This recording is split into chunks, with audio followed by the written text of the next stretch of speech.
all these separations, not doing that for no one.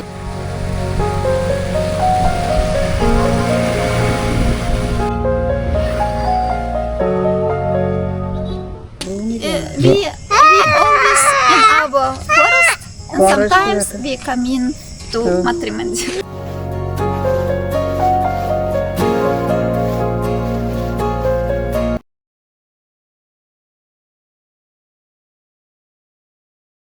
Rock ಬೀಚಿಗೆ ನಿಮಗೆ ಸ್ವಾಗತ. ಬಂಗಾಳಕೊಲ್ಲಿಯ ತೀರದ ಈ ಬೀಚ್ ಅತ್ಯಂತ ಶಾಂತ ಮತ್ತು ರಮಣೀಯ ಸ್ಥಳಗಳಲ್ಲಿ ಒಂದಾಗಿದೆ. ರಾಷ್ಟ್ರಪಿತ ಮಹಾತ್ಮ ಗಾಂಧಿಯವರ ಪ್ರತಿಮೆ ಶಾಂತಿ ಮತ್ತು ಸ್ವಾತಂತ್ರ್ಯದ ಹೆಮ್ಮೆಯ ಸಂಕೇತವಾಗಿ ನಿಂತಿದೆ. ಈ ಕಂಚಿನ ಪ್ರತಿಮೆಯನ್ನು ಜನವರಿ 26, 1965ರಂದು ಅನಾವರಣಗೊಳಿಸಲಾಯಿತು. 13 ಅಡಿ ಎತ್ತರದ ಈ ವಿಗ್ರಹದ ಸುತ್ತ 8 ಬೃಹತ್ ಗ್ರಾನೈಟ್ ಕಂಬಗಳಿವೆ. ಈ ಕಂಬಗಳನ್ನು ಸುಮಾರು 70 ಕಿಲೋಮೀಟರ್ ದೂರದಲ್ಲಿರುವ ಐತಿಹಾಸಿಕ ಗಿಂಗಿ ಕೋಟೆಯಿಂದ ತರಲಾಗಿದೆ. ಪ್ರತಿಮೆಯ ಸುತ್ತಲಿನ ತೆರೆದ ಜಾಗವನ್ನು ಗಾಂಧಿ ಥೀಡಲ್ ಎಂದು ಕರೆಯಲಾಗುತ್ತದೆ. ಅಲ್ಲಿ ವರ್ಷವಿಡೀ ಅನೇಕ ಸಾಂಸ್ಕೃತಿಕ ಮತ್ತು ಸಂಗೀತ ಕಾರ್ಯಕ್ರಮಗಳು ನಡೆಯುತ್ತದೆ. ಪ್ರತಿಮೆಯ ಕೆಳಗೆ ಒಂದು ಕಾಲದಲ್ಲಿ ಹಳೆಯ ಸುರಂಗವಿತ್ತು ಎಂದು ಹೇಳಲಾಗುತ್ತಿದೆ. ಬಂಡೆಗಳ ಮೇಲೆ ಅಪ್ಪಳಿಸುವ ಅಲೆಗಳ ಶಬ್ದ, ತಂಪಾದ ಸಮುದ್ರದ ಗಾಳಿ ಮತ್ತು ಸಂಜೆಯ ಪ್ರಜ್ವಲಿಸುವ ದೀಪಗಳು ನಿಜವಾಗಿಯೂ ಮಾಂತ್ರಿಕ ವಾತಾವರಣವನ್ನು ಸೃಷ್ಟಿಸುತ್ತದೆ. ಗಾಂಧಿ ಪ್ರತಿಮೆ ಪ್ರತಿಯೊಬ್ಬ ಸಂದರ್ಶಕನಿಗೂ ಶಾಂತಿ, ಸರಳತೆ, ಸತ್ಯವನ್ನು ನೆನಪಿಸುತ್ತದೆ. ಭಾರತದ ಮೊಟ್ಟಮೊದಲ ಪ್ರಧಾನಿ ಜವಾಹರ್ಲಾಲ್ ನೆಹರೂರವರ ಸೊಗಸಾದ ಬಿಳಿ ಬಣ್ಣದ ಪ್ರತಿಮೆಯನ್ನು ಈ ಬೀಚಿನಲ್ಲಿ 1976ರಲ್ಲಿ ಸ್ಥಾಪಿಸಲಾಯಿತು. ಈ ಪ್ರತಿಮೆ ಆಧುನಿಕ ಭಾರತದ ದೃಷ್ಟಿಕೋನ ಮತ್ತು ಪ್ರಗತಿಯ ಸಂಕೇತವಾಗಿದೆ. ರಾಕ್ ಬೀಚ್ ಬಳಿ ಎತ್ತರವಾಗಿ ನಿಂತಿರುವ ಪಾಂಡುಚೇರಿಯ ಹಳೆಯ ಲೈಟ್ ಹೌಸ್ ಫ್ರೆಂಚ್ ಪರಂಪರೆಯ ಹೆಮ್ಮೆಯ ಕುರುಹಾಗಿ ನಿಂತಿದೆ. 1836ರಲ್ಲಿ ಫ್ರೆಂಚರಿಂದ ನಿರ್ಮಿಸಲ್ಪಟ್ಟ ಈ ದೀಪಸ್ತಂಭವು ಈಗ ಬಳಕೆಯಲ್ಲಿಲ್ಲದಿದ್ದರೂ ವಸಾಹತುಶಾಹಿ ಕಾಲದ ಸುಂದರವಾದ ಹೆಗ್ಗುರುತಾಗಿ ಉಳಿದಿದೆ. ರಾಕ್ ಬೀಚನ್ನು ಪ್ರೊಮಿನಾಡ್ ಬೀಚ್ ಎಂದು ಕರೆಯುತ್ತಾರೆ. ರಾಕ್ ಬೀಚ್ ಪಕ್ಕದಲ್ಲಿಯೇ ಕಾರ್ಪೊರೇಷನ್ ಕಟ್ಟಡವಿದೆ. ಇದು ಸಮರ್ಪಣೆ ಮತ್ತು ಸೇವೆಯ ಸಂಕೇತವಾಗಿದೆ. ಪಾಂಡುಚೇರಿಯನ್ನು ಸ್ವಚ್ಛವಾಗಿ ಮತ್ತು ಸುಂದರವಾಗಿಡಲು ಶ್ರಮಿಸುವ ಅಧಿಕಾರಿಗಳು ಮತ್ತು ಸಿಬ್ಬಂದಿಗೆ ಒಂದು ದೊಡ್ಡ ನಮಸ್ಕಾರ. ಅವರ ಪ್ರಯತ್ನವು ನಿಜವಾಗಿಯೂ ಈ ನಗರವನ್ನು ಅತ್ಯಂತ ಸುಂದರವಾಗಿ ಮತ್ತು ಹೊಳೆಯುವಂತೆ ಮಾಡುತ್ತದೆ. ಭಾರತದ ಪ್ರತಿಯೊಂದು ರಾಜ್ಯವೂ ಇವರಿಂದ ಸ್ಫೂರ್ತಿ ಪಡೆದು ಇವರ ಮಾದರಿಯನ್ನು ಅನುಸರಿಸಬಹುದು ಎಂದು ನಾನು ಭಾವಿಸುತ್ತೇನೆ. ಸೂರ್ಯ ಮುಳುಗುತ್ತಿದ್ದಂತೆ ಬೀಚ್ ಮತ್ತಷ್ಟು ಕಾಳೆಕಟ್ಟುತ್ತದೆ. ಪ್ರವಾಸಿಗರ ಕಲರವ ಸಮುದ್ರದ ಅಲೆಗಳ ಶಬ್ದದೊಂದಿಗೆ ಬೆರೆತು ಒಂದು ಸುಂದರ ಅನುಭವವನ್ನು ಕೊಡುತ್ತದೆ. ಬೀದಿ ದೀಪದ ಬೆಳಕಿನಲ್ಲಿ ನಡೆಯುತ್ತಾ ತಂಗಾಳಿಗೆ ಮೈಯೊಡ್ಡಿ ಸಮುದ್ರ ತೀರದಲ್ಲಿ ನಡೆಯುವ ಆನಂದವೇ ಬೇರೆ.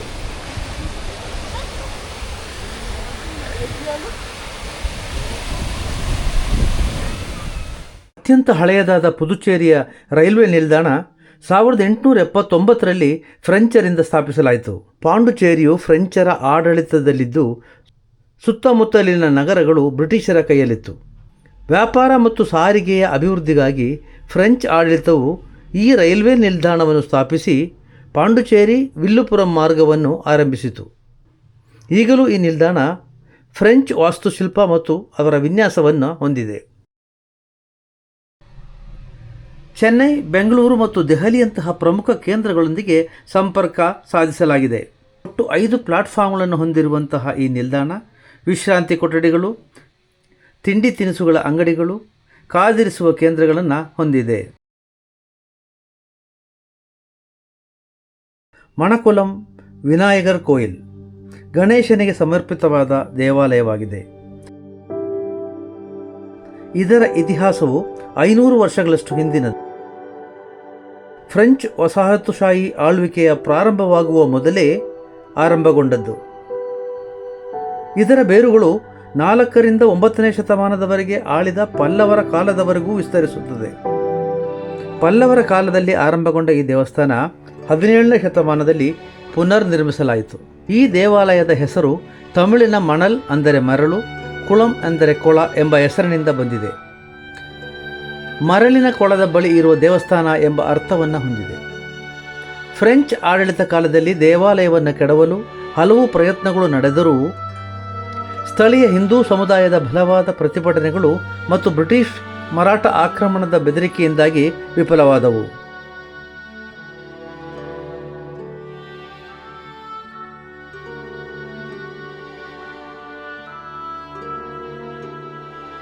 ಪಾಂಡುಚೇರಿಯ ಅತ್ಯಂತ ಹಳೆಯ ಮತ್ತು ಐತಿಹಾಸಿಕ ಮಸೀದಿಗಳಲ್ಲಿ ಒಂದಾದ ಮೀರಾನ್ ಮಸೀದಿ, ಇದನ್ನು ಮೀರಾ ಪಳ್ಳಿವಾಸಲ್ ಮಸೀದಿ ಎಂದು ಕರೆಯುತ್ತಾರೆ.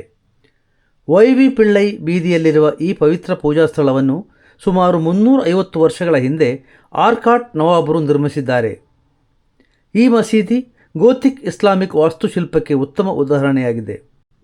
ಇದರ ಪ್ರಶಾಂತ ವಾತಾವರಣ ಈ ಪ್ರದೇಶದ ಶ್ರೀಮಂತ ಇಸ್ಲಾಮಿಕ್ ಪರಂಪರೆಯನ್ನು ಪ್ರತಿಬಿಂಬಿಸುವ ಒಂದು ಹೆಗ್ಗುರುತಾಗಿದೆ.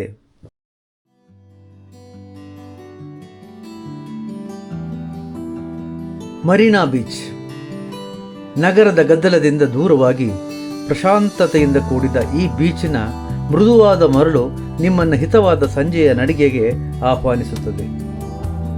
ನಾವು ಮರೀನಾ ಬೀಚ್ ರಸ್ತೆಯಲ್ಲಿ ಹೋಗುತ್ತಿರಬೇಕಾದರೆ ಕೆಲವು ಸ್ಥಳೀಯರು ದೋಣಿ ವಿಹಾರಕ್ಕೆ ಬರಲು ಆಹ್ವಾನಿಸುತ್ತಾರೆ. ಕನಿಷ್ಠ 8 ಜನರ ಗುಂಪಿಗೆ ತಲಾ 400 ರೂಪಾಯಿಗಳಂತೆ ದರವನ್ನು ಸರ್ಕಾರ ನಿಗದಿಪಡಿಸಿದೆ. ಆದರೆ ರಜೆಯ ದಿನ ಅಲ್ಲವಾದ್ದರಿಂದ ಬೇರೆ ಪ್ರವಾಸಿಗರು ಬರುವವರಿಗೆ ಕಾಯಬೇಕಿತ್ತು. ಸ್ವಲ್ಪ ಚೌಕಾಸಿ ಮಾಡಿದ ನಂತರ 1200 ರೂಪಾಯಿಗೆ ನಮ್ಮಿಬ್ಬರನ್ನು ಕರೆದುಕೊಂಡು ಹೋಗಲು ಒಪ್ಪಿದರು. ನಮ್ಮ ಬೋಟ್ ಯಾತ್ರೆ ಪ್ರಾರಂಭ ಆಯಿತು. ದೋಣಿ ಚಾಲಕ ನಮ್ಮನ್ನು 4 ಸ್ಥಳಗಳಿಗೆ ಕರೆದುಕೊಂಡು ಹೋಗುವ ಭರವಸೆಯನ್ನು ನೀಡಿದ್ದ. ಅದರಂತೆ ಮೊದಲಿಗೆ ಮೀನ್ ಮಾರ್ಕೆಟ್ ಬೆಳಗ್ಗೆ 3 ಗಂಟೆಯಿಂದ ಆರಂಭವಾಗಿ 6 ಗಂಟೆಯವರೆಗೆ ನಡೆಯುತ್ತೆ. ಬೋಟ್ ಚಾಲಕ ಹೇಳ್ತಾ ಹೋದ, potential fishing zone forecasting system ಮೂಲಕ ಸರ್ಕಾರ ನೀಡುವ ಸಲಹೆಯಂತೆ ಬೋಟ್ನವರು ಸಮುದ್ರದಲ್ಲಿ ಕಿಲೋಮೀಟರ್ಗಳಷ್ಟು ಸಂಚರಿಸಿ ಮೀನು ಹಿಡಿದು ಈ ಮಾರ್ಕೆಟ್ನಲ್ಲಿ ಮಾರುತ್ತಾರೆ. ಚಿಲ್ಲರೆ ವ್ಯಾಪಾರಿಗಳು ಇವರಿಂದ ಮೀನನ್ನು ಖರೀದಿಸಿ ಸ್ಥಳೀಯ ಮಾರುಕಟ್ಟೆಗಳಲ್ಲಿ ಅಥವಾ ಮನೆಗಳಿಗೆ ಕೊಂಡೊಯ್ದು ಮಾರುತ್ತಾರೆ. ನಾವೀಗ ಮ್ಯಾಂಗ್ರೋವ್ ಕಾಡುಗಳ ಮಧ್ಯೆ ಬಂದಿದ್ದೇವೆ. ಮ್ಯಾಂಗ್ರೋವ್ ಕಾಡುಗಳು ನೈಸರ್ಗಿಕವಾಗಿ ಬೆಳೆಯುವಂತಹ ಉಪ್ಪು ನೀರಿನಲ್ಲೂ ಬದುಕುಳಿಯಬಲ್ಲಂತಹ ಗಿಡಗಳಾಗಿರುತ್ತವೆ. ಇವು ತೀರ ಪ್ರದೇಶದ ಸವೆತವನ್ನು ತಡೆಗಟ್ಟುತ್ತದೆ. ಮ್ಯಾಂಗ್ರೋವ್ ಕಾಡುಗಳ ಮಧ್ಯೆ ಬಂದಾಗ ವಾತಾವರಣವೇ ಬದಲಾಗುತ್ತದೆ. ಸುತ್ತಲೂ ಹಚ್ಚ ಹಸಿರು, ಪಕ್ಷಿಗಳ ಕಲರವ, ಆಗಾಗ ಹಾದು ಹೋಗುವ ಪ್ರವಾಸಿಗರನ್ನು ಹೊತ್ತೊಯ್ಯುತ್ತಿರುವ ದೋಣಿಯ ಶಬ್ದವನ್ನು ಬಿಟ್ಟರೆ ಮನಸ್ಸಿಗೆ ಮುದ ನೀಡುವ ಪ್ರಶಾಂತ ಸುಂದರ ವಾತಾವರಣ. ಕಿರಿದಾದ ನೀರಿನ ಕಾಲುವೆಗಳ ಇಕ್ಕೆಲೆಗಳಲ್ಲಿ ಹಬ್ಬಿ ನಿಂತಿರುವ ಗಿಡಗಳ ಬೇರುಗಳು ನೀರಿನೊಳಗೆ ಚಾಚಿಕೊಂಡು ನಿಂತಿರುವ ದೃಶ್ಯ ನಿಜಕ್ಕೂ ಅವರ್ಣನೀಯ. ಕಡಲ ತೀರದಿಂದ ಕೆಲವು ನಿಮಿಷಗಳ ದೂರದಲ್ಲಿರುವ ಒಂದು ಸುಂದರ ಲೋಕ. ದೋಣಿಯವನು ಎಲ್ಲವನ್ನೂ ವಿವರಿಸುತ್ತಾ ಹೋದ. ಬೇರೆಡೆಯಿಂದ ಹಾರಿ ಬರುವ ಪಕ್ಷಿಗಳಿಗೆ ಹೇಗೆ ನೈಸರ್ಗಿಕವಾಗಿ ಆಶ್ರಯವನ್ನು ನೀಡುತ್ತದೆ ಎಂಬುದನ್ನು ತಮಿಳಿನಲ್ಲಿ ವಿವರಿಸುತ್ತಾ ಹೋದ.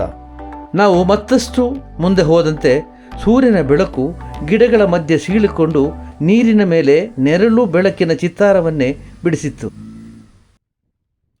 ನಾವೀಗ ಅರೇಕಮೇಡು ಎಂಬ ಐತಿಹಾಸಿಕ ಸ್ಥಳದ ಕಡೆ ಹೋಗುತ್ತಿದ್ದೇವೆ. ಅರೇಕಮೇಡು ಈಗ ಪುರಾತತ್ವ ಇಲಾಖೆಯ ವ್ಯಾಪ್ತಿಯಲ್ಲಿ ಬರುತ್ತದೆ.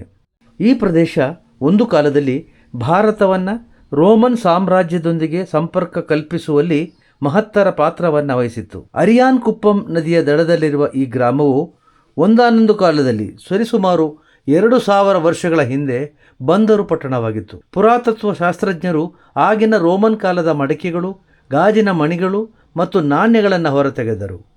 ಈ ಪಳೆಯುಳಿಕೆಗಳು ರೋಮನ್ನರ ಮತ್ತು ತಮಿಳರ ನಡುವಿನ ವ್ಯಾಪಾರದ ಸ್ಪಷ್ಟ ಚಿಹ್ನೆಗಳಾಗಿವೆ. ಅರೇಕಮೇಡನ್ನು ಗ್ರೀಕ್ ಮತ್ತು ರೋಮನ್ ಬರಹಗಳಲ್ಲಿ ಪೊದುಕ್ ಅಂದರೆ ಬಂದರು ಎಂದು ಉಲ್ಲೇಖಿಸಲಾಗಿದೆ. ಒಂದು ಕಾಲದಲ್ಲಿ ಮೆಡಿಟರೇನಿಯನ್ ಸಮುದ್ರದಿಂದ ಬಂದ ಹಡಗುಗಳು ಇಲ್ಲಿಗೆ ಬರುತ್ತಿದ್ದು ಮಸಾಲೆ ಪದಾರ್ಥಗಳು, ಜವಳಿ ಮತ್ತು ಮುತ್ತು ರತ್ನಗಳ ವಿನಿಮಯವನ್ನು ವೈನ್, ಆಲಿವ್ ಎಣ್ಣೆ ಮತ್ತು ಐಷಾರಾಮಿ ಸರಕುಗಳೊಂದಿಗೆ ಮಾಡಿಕೊಳ್ಳುತ್ತಿದ್ದರು. 1945ರಲ್ಲಿ ಸ್ಯಾಮ್ ಮಾರ್ಟಿನ್ ವೀಲರ್ ನೇತೃತ್ವದಲ್ಲಿ ನಡೆದ ಉತ್ಖನನ ಅರೇಕಮೇಡು 1ರಿಂದ 2ನೇ ಶತಮಾನದವರೆಗೆ ಇಂಡೋ ರೋಮನ್ ವ್ಯಾಪಾರ ಕೇಂದ್ರವಾಗಿತ್ತು ಎಂಬುದನ್ನು ಬಹಿರಂಗಪಡಿಸಿತ್ತು. ನಂತರದ ಅಧ್ಯಯನಗಳು 8ನೇ ಶತಮಾನದವರೆಗೂ ಇಲ್ಲಿ ಜನಜೀವನ ಮುಂದುವರೆದಿತ್ತು ಎಂದು ತೋರಿಸುತ್ತದೆ.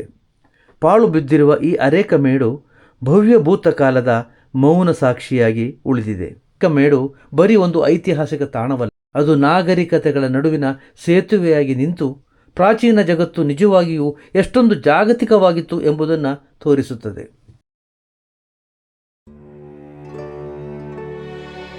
ಪಾಂಡುಚೇರಿ ಹಲವು ಸಾಮ್ರಾಜ್ಯಗಳನ್ನು ಮತ್ತು ಸಂಸ್ಕೃತಿಗಳನ್ನು ಕಂಡ ನಾಡು. ಯುರೋಪಿಯನ್ನರು ಇಲ್ಲಿಗೆ ಬರುವ ಮೊದಲು ದಕ್ಷಿಣ ಭಾರತದ ಹಲವು ರಾಜವಂಶಗಳು ಪಾಂಡುಚೇರಿಯನ್ನು ಆಳಿವೆ. ಮೊದಲಿಗೆ ಪಲ್ಲವರು 4ರಿಂದ 9ನೇ ಶತಮಾನದವರೆಗೆ ಆಳ್ವಿಕೆ ನಡೆಸಿ ಹಲವು ದೇವಾಲಯಗಳನ್ನು ನಿರ್ಮಿಸಿದರು. ಮಾತ್ರವಲ್ಲದೆ ವ್ಯಾಪಾರ ವಹಿವಾಟನ್ನು ಅಭಿವೃದ್ಧಿಪಡಿಸಿದರು. ನಂತರ ಚೋಳರ ಆಳ್ವಿಕೆ ಪ್ರಾರಂಭವಾಯಿತು. ಅವರ ಕಾಲದಲ್ಲಿ ತಮಿಳರ ಕಲೆ ಮತ್ತು ಸಂಸ್ಕೃತಿಯನ್ನು ಶ್ರೀಮಂತಗೊಳಿಸಿದರು. ಪಾಂಡ್ಯರು, ಅವರ ನಂತರ ನಮ್ಮ ವಿಜಯನಗರದ ಅರಸರು ಪಾಂಡುಚೇರಿಯನ್ನು ಆಳಿದರು. ಇವರ ನಂತರ ಬಿಜಾಪುರದ ಸುಲ್ತಾನರು ಸ್ವಲ್ಪ ಕಾಲದವರೆಗೆ ಆಳ್ವಿಕೆ ಮಾಡಿದರು. 16ನೇ ಶತಮಾನದಲ್ಲಿ ಯುರೋಪಿಯನ್ ಶಕ್ತಿಗಳು ಈ ಕಡಲ ತೀರದಲ್ಲಿ ಬಂದಿಳಿದವು. ಇವರಲ್ಲಿ ಪೋರ್ಚುಗೀಸರು ಮೊದಲಿಗರು, ನಂತರ ಡಚ್. ಆದರೆ ಪಾಂಡುಚೇರಿಯ ಇತಿಹಾಸದಲ್ಲಿ ಆಳವಾದ ಹೆಜ್ಜೆಗಳನ್ನು ಮೂಡಿಸಿದವರು ಫ್ರೆಂಚರು. ಸುಮಾರು 300 ವರ್ಷಗಳ ಸುದೀರ್ಘ ಆಳ್ವಿಕೆಯ ನಂತರ ನವೆಂಬರ್ 1, 1954ರಲ್ಲಿ ಪಾಂಡುಚೇರಿ ಭಾರತೀಯ ಒಕ್ಕೂಟಕ್ಕೆ ಸೇರ್ಪಡೆಯಾಯಿತು. ಇದು ನದಿ ಸಾಗರವನ್ನು ಸೇರುವ ಸಂಗಮ ಸ್ಥಳ. ನದಿಯೊಂದು ಸಣ್ಣ ತೊರೆಯಾಗಿ ಹುಟ್ಟಿ ಗುಡ್ಡ ಬೆಟ್ಟಗಳಲ್ಲಿ ಹರಿದು ಕಾಡು ಮೇಡುಗಳಲ್ಲಿ ತನ್ನ ದಾರಿಯನ್ನು ಹುಡುಕಿಕೊಂಡು ಹಲವು ಜೀವಜಂತುಗಳಿಗೆ ಆಸರೆಯಾಗಿ ಕೊನೆಗೆ ವಿಶಾಲ ಸಾಗರವನ್ನು ಸೇರುವ ಸಮಯ. ಅಲ್ಲಿ ನದಿ ತನ್ನ ಹೆಸರನ್ನು, ತನ್ನ ರೂಪ, ಗುರುತನ್ನು ಕಳೆದುಕೊಳ್ಳುತ್ತದೆ. ಆದರೆ ಅದು ನದಿಯ ಅಂತ್ಯವಲ್ಲ, ಇನ್ನೊಂದು ಮಹತ್ತರ ಅಸ್ತಿತ್ವದ ಆರಂಭ. ಸಣ್ಣ ನದಿಯೊಂದು ಬೃಹತ್ ಸಾಗರವಾಗಿ ಮಾರ್ಪಾಡಾಗುವ ಸಂದರ್ಭ. ನಮ್ಮ ಅಂತ್ಯಕ್ಕೂ ಒಂದು ಮಹತ್ತರ ಆರಂಭವಿದೆಯೇ? ಪ್ರತಿಯೊಂದು ಧರ್ಮವೂ ಇದನ್ನೇ ಹೇಳುತ್ತದೆ. ಅಂತ್ಯವಲ್ಲ, ಅದೊಂದು ಆರಂಭ. ಆದರೆ ವಿಜ್ಞಾನ ಹೇಳುತ್ತೆ ಅಂತ್ಯ ಅಂದರೆ ಅಂತ್ಯ ಮಾತ್ರ. ಪಾಮರನಾದ ನಾನು ಏನು ತಾನೇ ಹೇಳಲಿ, ನನ್ನ ಬುದ್ಧಿಗೆ ನಿಲುಕದ್ದು ಎಂದಷ್ಟೇ ಹೇಳಬಲ್ಲೆ.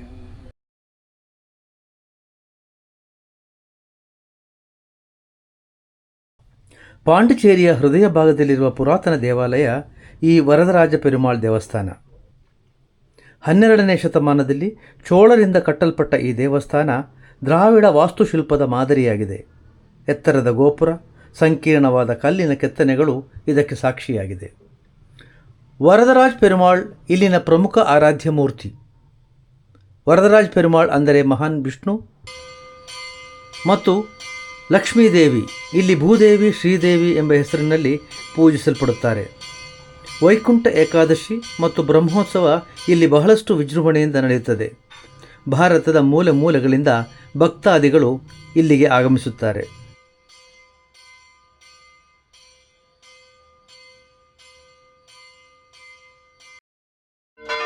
Basilica of Sacred heart church ದಕ್ಷಿಣ ಭಾರತದ ಸುಂದರ ದೇವಾಲಯಗಳಲ್ಲಿ ಒಂದು.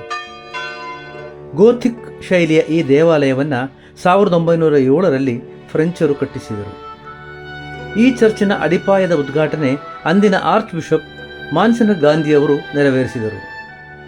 1908ರಲ್ಲಿ ಪ್ರಾರಂಭಿಸಿ ಬಸಲಿಕಾ ಎಂಬ ಪದವಿಗೆ 2011ರಲ್ಲಿ 16ನೆಯ ಪೋಪ್ ಬೆನೆಡಿಕ್ಟ್ ಅವರು ಪದೋನ್ನತಿ ಮಾಡಿದರು. ಇದು ಭಾರತದ 21ನೇ ಬಸಲಿಕವಾಗಿ ಪರಿವರ್ತನೆಯಾಯಿತು. ಈ ದೇವಾಲಯವು ನಂಬಿಕೆ, ಸಮಾಧಾನ ಮತ್ತು ಭಕ್ತಿಯ ಸಂಕೇತವಾಗಿ ನಿಂತಿದೆ. ಬಣ್ಣದ ಗಾಜಿನ ಫಲಕಗಳು ಯೇಸು ಕ್ರಿಸ್ತನ ಜೀವನವನ್ನು ಚಿತ್ರಿಸಿವೆ. ಎತ್ತರದ ಗೋಪುರಗಳು ಮತ್ತು ಕೆಂಪು ಬಿಳಿ ಮುಂಭಾಗವು ಕ್ಲಾಸಿಕ್ ಗೋಥಿಕ್ ವಾಸ್ತುಶಿಲ್ಪವನ್ನು ಪ್ರತಿಬಿಂಬಿಸುತ್ತದೆ. ಇಂದಿಗೂ ಈ ದೇವಾಲಯ ಕ್ರಿಶ್ಚಿಯನ್ ಆರಾಧನೆಯ ಪ್ರಮುಖ ಕೇಂದ್ರವಾಗಿ ಅತಿ ಹೆಚ್ಚು ಪ್ರವಾಸಿಗರು ಭೇಟಿ ನೀಡುವ ಸ್ಥಳವಾಗಿ ಉಳಿದಿದೆ. ನಮಸ್ಕಾರ. ಪಾಂಡುಚೇರಿಯ ಬಗೆಗಿನ ಈ 2 ಕಂತುಗಳು ನಿಮಗೆ ಇಷ್ಟವಾಗಿದೆ ಎಂದು ಭಾವಿಸುತ್ತೇನೆ. ನಿಮ್ಮ ಅಭಿಪ್ರಾಯ ಮತ್ತು ಸಲಹೆಗಳು ನನಗೆ ಮುಖ್ಯವಾದವು. ಹಾಗಾಗಿ ಕಮೆಂಟ್ ಸೆಕ್ಷನ್ನಲ್ಲಿ ನಿಮ್ಮ ಅಭಿಪ್ರಾಯಗಳನ್ನು ಬರೆದು ತಿಳಿಸಿ. ಹಾಗೆಯೇ ನನ್ನ ಚಾನಲನ್ನು ಸಬ್ಸ್ಕ್ರೈಬ್ ಮಾಡುವ ಮುಖಾಂತರ ನನ್ನನ್ನು ಪ್ರೋತ್ಸಾಹಿಸಿ. ಮುಂದಿನ ಕಂತುಗಳಲ್ಲಿ ಉದಯನಗರ ಆರೋವಿಲ್ಗೆ ನಿಮ್ಮನ್ನು ಕೊಂಡೊಯ್ಯುತ್ತೇನೆ. ಅರವಿಂದ ಘೋಷ್ ಮತ್ತು ಮೀರಾ ಅಲ್ಫಾಸ್ ಅವರ ಕನಸಿನ ನಗರ, ಧರ್ಮ, ಜಾತಿ, ಬಣ್ಣ, ಮೇಲು ಕೀಳುಗಳ ಸಂಕೋಲೆಗಳನ್ನು ಕಿತ್ತಿಸಿದು ವಸುದೇವ ಕುಟುಂಬಕಂ ಎಂಬ ಮಾತನ್ನು ಸಾಕಾರಗೊಳಿಸಿರುವ ಈ ನಗರ ನೀವು ನೋಡಲೇಬೇಕು. ಮುಂದಿನ ಭಾನುವಾರ ತಪ್ಪದೆ ವೀಕ್ಷಿಸಿ. ನಮಸ್ಕಾರ.